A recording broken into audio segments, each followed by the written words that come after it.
रत्नागिरीकरांपर्यंत आणि विशेषतः घाबरलेल्या सगळ्या नागरिकांपर्यंत पोहोचवायचे आहे.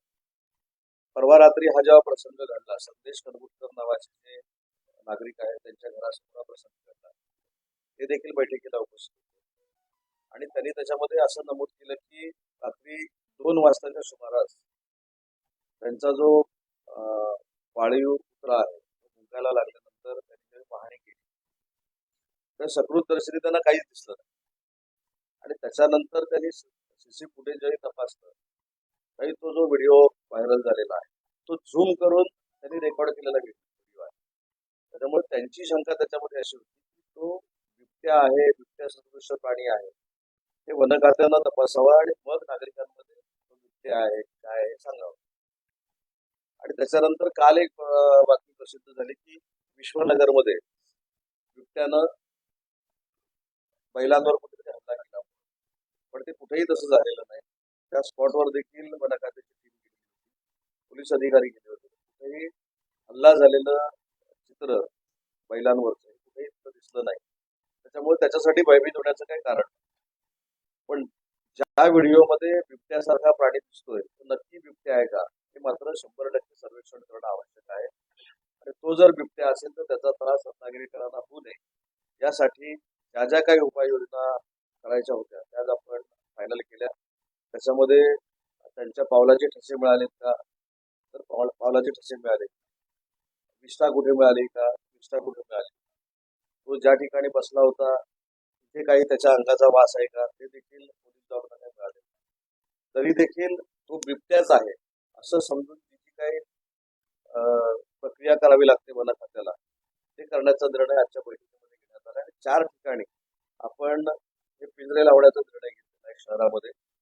एक 2018 मध्ये जिथं खऱ्या अर्थानं रत्नागिरी शहरामध्ये बिबट्या दिसला होता त्या थिबा पॅलेसचं जे जंगल आहे तिथे स्वामी मठ आहे त्या भागामध्ये बिबट्या दिसला होता, तिथे एक पिंजरा लावायचा निर्णय घेतलेला आहे. सावंतांच्या बागेमध्ये काल जो प्रकार घडला हे आपण सोशल मीडियावर बघितलं, त्या बागेमध्ये एक पिंजरा लावायचा ठरलेला आहे.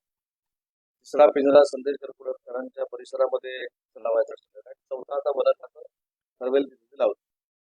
आता हे पिंजरा लावल्यानंतर त्याच्यामध्ये सीसी कॅमेरे लावतील, अजून जे काही फुटेज त्यांना पाहिजे ते मिळतील. पण सद्य परिस्थितीमध्ये नागरिकांनी भयभीत होण्यापेक्षा ज्या इन्स्ट्रक्शन वन खात्याने दिलेल्या आहेत त्या जर आपण फॉलो केल्या तर आपल्याला काही घाबरण्याचं कारण नाही.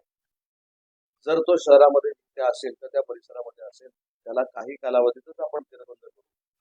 सद्य परिस्थितीमध्ये नक्की तो प्राणी काय आहे, कुठचा आहे हे जरी त्याच्यावर दिसत असलं तरी तो बिबट्याच आहे किंवा वाघच आहे असं समजून सगळी यंत्रणा रत्नागिरी शहरामध्ये आजपासून लावायला आपण सुरुवात केलेली आहे, जी डिझास्टरच्या वेळी लावली जाते. म्हणजे आज आपण असा निर्णय घेतला की तो बिबट्याच आहे आणि तो त्या 25 किलोमीटरच्या परिघामध्ये आहे. आणि वन खात्याचे काही त्याच्यामध्ये नियम असतात, तो किती किलोमीटर पासून बाहेर येणार नाही, किती अंतरावरनं बाहेर येणार नाही, त्या सगळ्याला कव्हर करून ज्या सगळ्या प्रायोरिटीज आहेत त्याला पकडण्याच्या त्या सगळ्या आजपासून फॉलो करण्याचे निर्देश पालकमंत्र्यांनी दिलेले आहेत आणि त्याची कार्यवाही देखील सुरू झाली. अजून एक 7 लोकांची वेगळी वन खात्याची टीम आज आपण तयार केली. पूर्ण शहरामध्ये त्यांनी सर्वे केला पाहिजे. त्याच्यासाठी डॉग स्क्वॉडची देखील आवश्यकता आहे. नितीन बगाटे एसपी उपस्थित होते, त्यांनी डॉग स्क्वॉड देखील घेण्याचा निर्णय घेतलाय जेणेकरून आपल्या शहरामध्ये कुठे बिबट्याचा वावर आहे का हे 2 ते 3 दिवसामध्ये कळतं. आज मला मिटिंग घेतल्यानंतर लक्षात आलं की आता डॉग स्क्वॉडला जर वास द्यायचा असेल तर तो कशा पद्धतीनं द्यावा लागतो त्याच्यासाठी 1 दिवसाची प्रक्रिया आहे. ते जिथं जिथं प्राणी संग्रहालय आहे तिथनं काही मटेरियल आणून तो वास देऊन मग ते डॉग सुरुवात करेल शोधायला, अशी प्रक्रिया देखील आपण रत्नागिरी शहरामध्ये सुरू केली. त्याच्यामुळं बिबट्याच्या वावरानं भयभीत न होता वन खात्यानं आणि पोलीस विभागानं जे काही निर्देश दिलेले आहेत, जी काही विनंती रत्नागिरी शहरातल्या लोकांना केलेली आहे त्याचं तंतोतंत पालन करावं एवढीच माझी या पत्रकार परिषदेच्या माध्यमातून विनंती.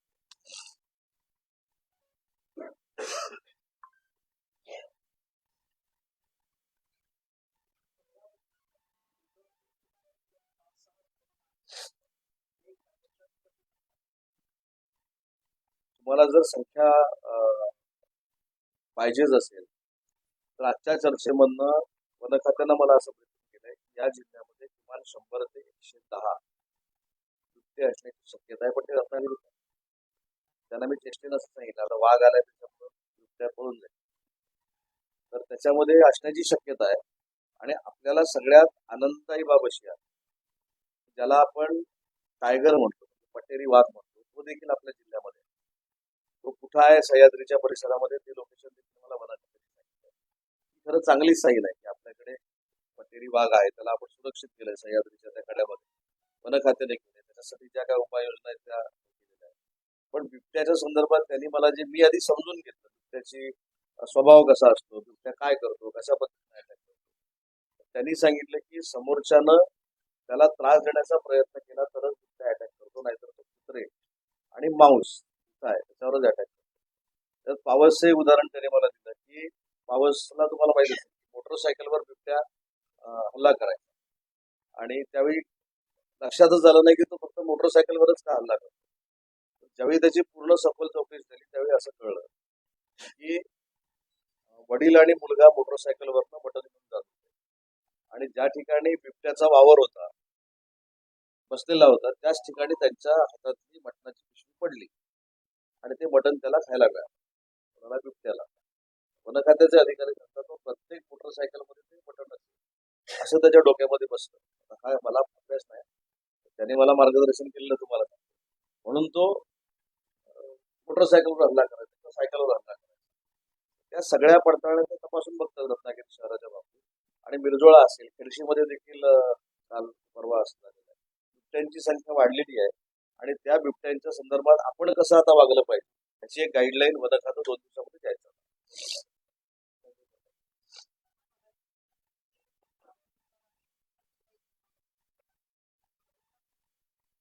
हे खरोखरच घडले. माझ्या मिटिंगच्या वेळी मी नावं घेत नाही, पण अनेक 1-2 पत्रकार देखील उपस्थित होते, त्यांनी देखील अनुभव घेतलाय. जे काय मला ब्रिफिंग केलंय त्याच्यातली एकही गोष्ट मी तुम्हाला खोटी सांगितलेली नाही. कारण शेवटी मी पालकमंत्री असतो तरी माझा मतदारसंघ आहे. तर मी लोकांना खोटं सांगून काय करू, बाबा इथं बिबट्याच नाही. मी उलट हे सांगितलं की बिबट्या सदृश्य प्राणी असं म्हणण्यापेक्षा तो बिबट्याच आहे असं समजा आणि यंत्रणा राबवा.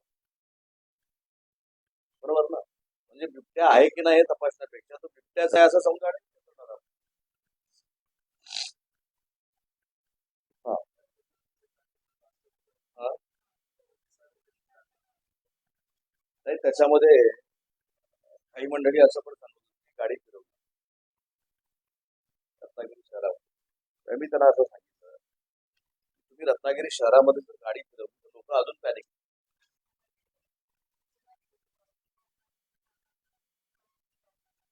आता ते ठीक आहे, तो अतिउत्साहीपणा असू शकतो, पण त्याच्यामध्ये आपण जास्त आता हा नाही नाही, पण एक एक पोलिसांचं कौतुक एवढ्यासाठीच केलं पाहिजे. आज कदाचित तो बिबट्या आहे की नाही किंवा बिबट्या सदृश्य जनावर आहे असं, पण उद्या तो खराच बिबट्या असेल. त्याच्यावर मी आज इन्स्ट्रक्शन देताना अशा दिलेल्या आहेत, तो खराच बिबट्या आहे, खराच वाघ आहे असं समजून जे आपण काय रेस्क्यू करतो, ज्या काय गोष्टी आपण करतो लोकांसाठी त्या वन खात्याला करा.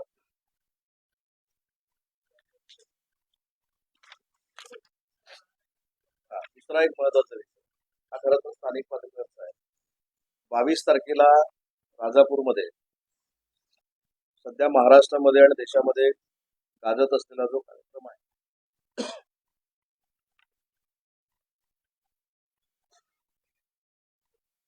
22 तारखेला बहुतेक राजापूरला आहे आणि 26 तारखेला लांजामध्ये आहे फोक व्याख्यानाचा कार्यक्रम.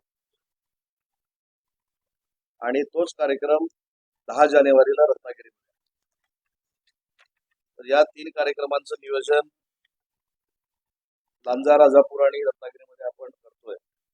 आणि हा कार्यक्रमाची खासियत काय आहे, तर ग्रामीण भागातल्या तरुण मुलांनी महाराष्ट्राची परंपरा काय, महाराष्ट्राची लोकधारा काय, महाराष्ट्राची संस्कृती काय हे अख्ख्या देशाला दाखवण्याचं रेकॉर्ड या कार्यक्रमातून झालेला आहे. आणि तो कार्यक्रम राजापूर, लांजा आणि रत्नागिरीमध्ये होणार आहे. रत्नागिरीमध्ये तो 10 तारखेला संध्याकाळी 6 वाजता आयोजित केलेला आहे. आणि त्याचे पत्रकारांना पासेस असतील किंवा अन्य पासेस असतील देणार आहोत. सावरकर डायरेक्ट मैदानात, आपण डायरेक्ट मैदानात आणि अजून एक महत्वाची गोष्ट, मंगेश चिवटे साहेब इथे उपस्थित आहेत. आज माझ्या वाढदिवसाच्या निमित्तानं एक चांगला कार्यक्रम माननीय शिंदे साहेबांच्या नेतृत्वाखाली आणि विशेषतः डॉक्टर श्रीकांत शिंदे फाउंडेशन श्रीकांत शिंदेच्या नेतृत्वाखाली झाला. तो म्हणजे लहान मुलांच्या हृदयाला ज्या छिद्र असतात त्याचं ऑपरेशन, अन्य त्याचं ऑपरेशन. त्याचवेळी या संपूर्ण रत्नागिरी जिल्ह्याला अजून ॲम्ब्युलन्स देण्याच्या संदर्भामध्ये आपली चर्चा झाली आणि येत्या काही कालावधीमध्ये 108च्या नवीन 12 ॲम्ब्युलन्स या रत्नागिरीमध्ये दाखल होत आहेत आरोग्याच्या सुविधेच्या निमित्तानं.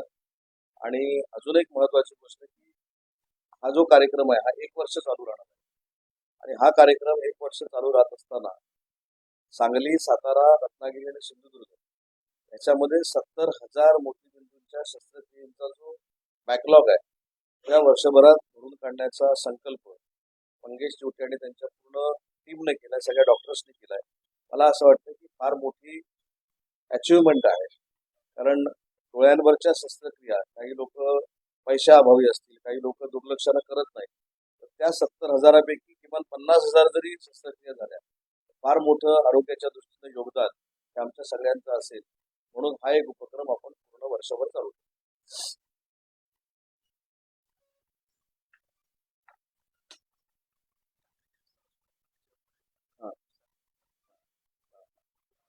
येस. आणि एक उपक्रम आहे. टाटा कॅन्सर हॉस्पिटलला जे सगळे रुग्ण आहेत त्यांना देखील माझ्या वाढदिवसाच्या निमित्तानं अन्नदानाचा एक मोठा कार्यक्रम ही सगळी टीम करते. खरं तर हे सांगण्यापेक्षा मी त्यांचे आभार मानले पाहिजे. पण एक ठीक आहे की फुलं आणून देण्यापेक्षा, आहार आणून देण्यापेक्षा, गुच्छ आणून देण्यापेक्षा वाढदिवसाचं औचित्य साधून जर असे चांगले समाज उपयोगी कार्यक्रम होत असतील तर ते माझ्यापेक्षा मला ज्यांनी त्या खुर्चीवर बसवलं त्यांच्या दृष्टीनं अतिशय महत्वाचे आहे. ते कार्यक्रम मंगेश चिवटे करतायत त्याबद्दल आपल्या सगळ्यांच्या समोर त्यांचे